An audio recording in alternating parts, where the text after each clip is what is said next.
Mwaramutse neza mwiriwe. Ngiye kubagezaho ijambo ry'umupadiri ryanditse mu bapadiri igice cya 7. Turasoma duhereye ku murongo wa mbere.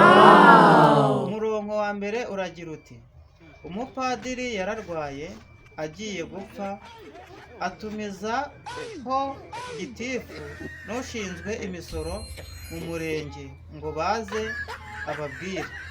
Nuko gitifu n'umusoresha bibwira ko wenda agiye kubasigira amafaranga, dore ko padiri yari umukire mu murenge.